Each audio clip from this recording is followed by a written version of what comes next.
Obrigado, Tiago. Vamos então apresentar para vocês agora os nossos destaques do terceiro trimestre.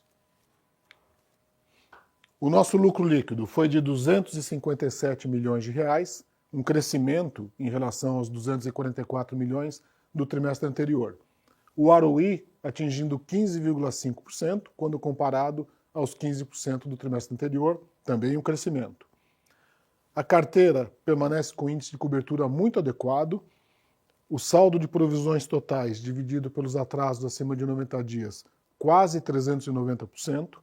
E essa nova métrica, que é o saldo de provisões total dividido pelas operações em estágio 3, por volta de 90%, um índice também bastante confortável. A margem financeira atingiu 652 milhões de reais, o recorde do banco, e um crescimento nos seus três maiores componentes, tanto na margem com clientes, quanto na margem com o mercado, quanto no patrimônio remunerado a CDI. Uma recuperação do NIM, que tinha atingido um piso no primeiro trimestre de 2025, se recupera no segundo trimestre e continua se recuperando no terceiro trimestre, atingindo então os 4,4%. E do lado das despesas, eu acho que um trabalho que tem sido muito rígido, um crescimento de 3% nominal do terceiro trimestre de 2025 contra o terceiro trimestre de 2024, com um índice de eficiência de 38,8%. Aqui a gente mostra para vocês o crescimento da carteira expandida, já considerando a ressegmentação que foi feita e que foi explicada anteriormente, tanto pelo Daniel Credidio quanto pelo Rodrigo Montemor. A gente vê uma carteira que cresce no trimestre 0,4% e cresce no ano, acumulado ano contra ano, 4,6%. Como a gente já vem dizendo para vocês em outros momentos, este é um ano que nós temos privilegiado muito margem e qualidade da carteira em detrimento do crescimento. Isto é, só se cresce na medida que é possível crescer com as margens adequadas e com a qualidade da carteira adequada. Isso tem feito com que o crescimento tenha ficado um pouco abaixo do que nós estimávamos no início do ano, e isso vai nos levar a uma revisão do guidance que vai ser mostrado para vocês no final do período. Quando a gente olha segmento a segmento, aqui já está impactado pela ressegmentação, isto é, as operações de middle já consideram empresas até 500 milhões de reais e, por outro lado, todas as empresas do segmento agro e do segmento imobiliário que estavam em outros segmentos ficam concentrados aqui no segmento corporate. Dessa maneira, os segmentos têm apresentado um crescimento muito parecido um com o outro, na faixa dos 7% ao ano. Do ponto de vista de exposição setorial, continuamos tendo uma exposição setorial bastante diversificada, presente nos principais segmentos de atividade da economia brasileira, e aqui fica muito claro a razão da nossa especialização nesses dois segmentos. O agronegócio é o principal segmento do banco, com 23,5%. O setor de construção civil e incorporadoras representa praticamente 8%, é o terceiro maior segmento. Esses dois, então, passam a ter um atendimento especializado. E o segmento de energia, também muito relevante, com quase 14%, na prática já possuía um atendimento especializado, na medida que tem profissionais da equipe de large corporate, tanto no relacionamento quanto na parte de análise, que já são especializadas nesse segmento. Dessa maneira, a gente tem praticamente metade da carteira que vai ser atendida por equipes especializadas nos respectivos segmentos. As receitas com clientes, dado que hoje é o ABC Day, a gente procurou trazer um panorama um pouco mais longo. Então a gente volta para 2019 e mostra aqui para vocês duas dimensões. Uma das receitas totais, que partem então em 2019 em 900 milhões de reais, atingem 1 bi 900, portanto um crescimento de um pouco mais de 100% no período, e outra proporção da carteira entre receitas com alto consumo de capital e com baixo consumo de capital, que partem de 32%, as receitas com baixo consumo de capital, atingem 45% em 2024 e em 2025 se mantém nesse patamar. Isso é um trabalho muito forte que a gente tem feito e mostra não só a qualidade dos produtos que o banco está oferecendo e que estão sendo bem aceitos pelos clientes, como a nossa capacidade também de gerar receitas que consomem pouco ou nenhum capital e, portanto, agregam ao retorno que o banco pode trazer. A margem financeira gerencial, como eu disse, atingindo um recorde de 652 milhões de reais, um crescimento das margens com clientes de 373 para 393 milhões. A margem com o mercado começa a esboçar alguma reação, embora ainda tímida, e inferior ao que fazia no ano passado, mas tem sido este um ano de um conservadorismo um pouco maior na exposição a riscos de mercado e também na manutenção de uma liquidez muito alta. O patrimônio remunerado da CDI, claro, a Selic continua alta, então esta linha vai bem. Quando a gente olha no comparativo anual, a gente vê que há crescimento em duas linhas, exceto nas receitas com o mercado, pelo ponto já dito, espera que essa receita com o mercado volte a evoluir nos próximos trimestres. E aqui o NIM, como eu tinha dito nos destaques, atinge um vale no primeiro TRI, começa a se recuperar e atinge de novo um patamar que nós consideramos bastante satisfatório. As receitas com serviços tiveram um comportamento muito semelhante ao do trimestre anterior. 113 milhões de reais no trimestre anterior, contra 110,7 agora, um comportamento também parecido entre os grupos de receitas. Quando a gente olha uma visão de 9 meses, que eu acho que fica mais relevante num cenário como esse, a gente vê um comportamento mais positivo nas receitas de garantias prestadas, justamente o grupo de receitas que tinha tido uma performance pior no ano passado. O banco de investimento continua com uma performance bastante satisfatória, porém inferior àquela de 2024. Embora o volume de transações continue adequado e o número de papéis colocados em mercado também, mas os FIIs têm se mostrado mais baixos, não só para nós, acho que isso é uma situação que se aplica a toda a indústria, de maneira que nesse ano nós estamos tendo FIIs inferiores aos do ano passado, provavelmente essa tendência continua. E as receitas de corretagem de seguros e outras tarifas, também num comportamento muito semelhante ao do ano passado, com o crescimento da carteira, assim que vier, isso deve ser retomado. A qualidade da carteira de crédito continua muito positiva e aqui mostro para vocês, dado um cenário de crédito um pouco mais desafiador, a gente acha por bem começar a ser um pouco mais conservador no provisionamento.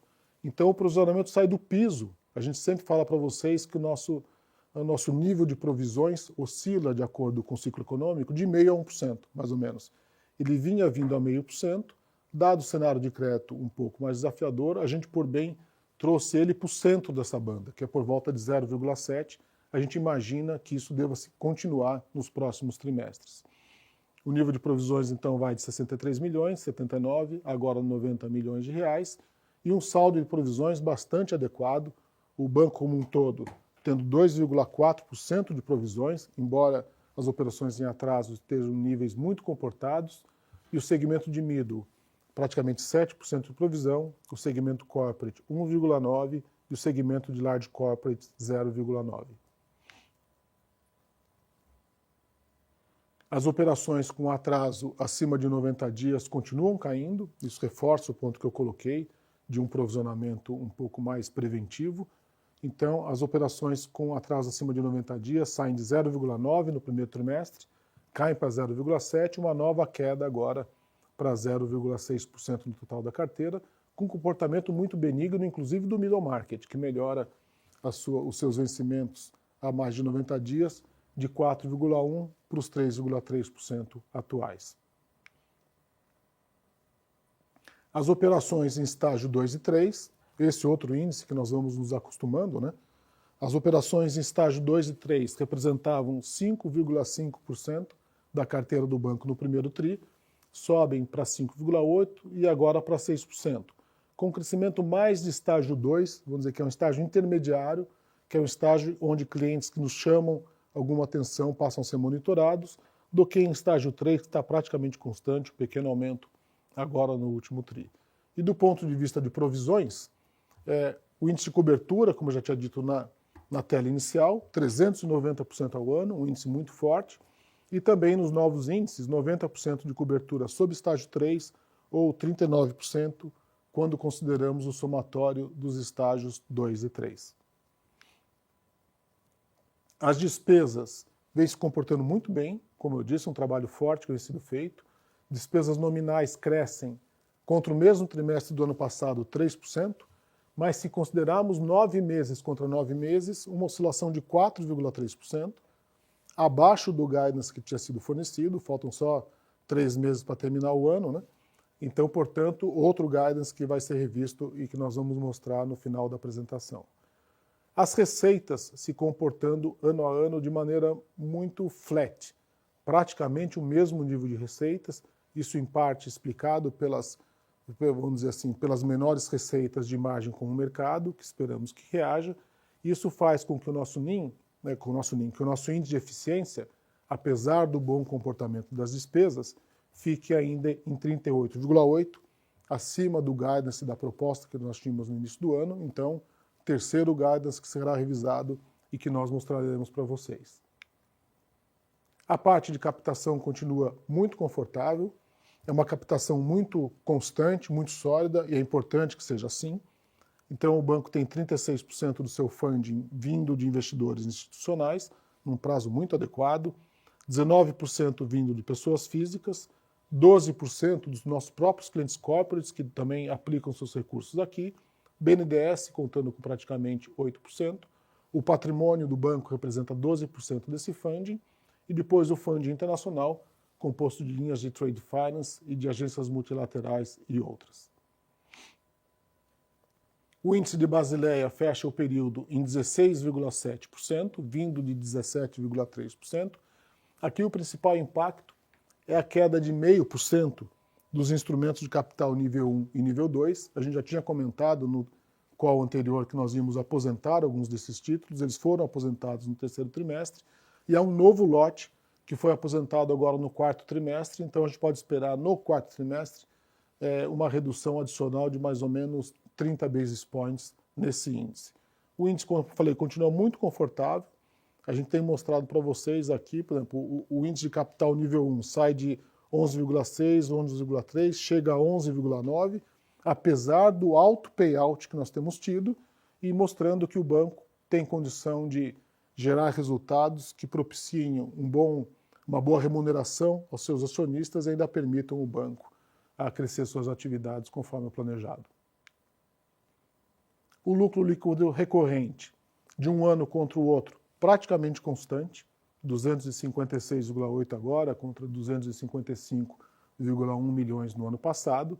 Aqui os componentes ficam claros, né? Quer dizer, há uma melhora da margem com clientes de 25 milhões, por outro lado, há uma queda expressiva na margem com o mercado pela situação já explicada. O PL a CDI também, dada a alta da Selic, reage bem, e aqui são contas menores de despesa com provisão, um pouquinho maior, ou de uma tributação um pouco mais alta, vindo principalmente da remuneração do capital a CDI.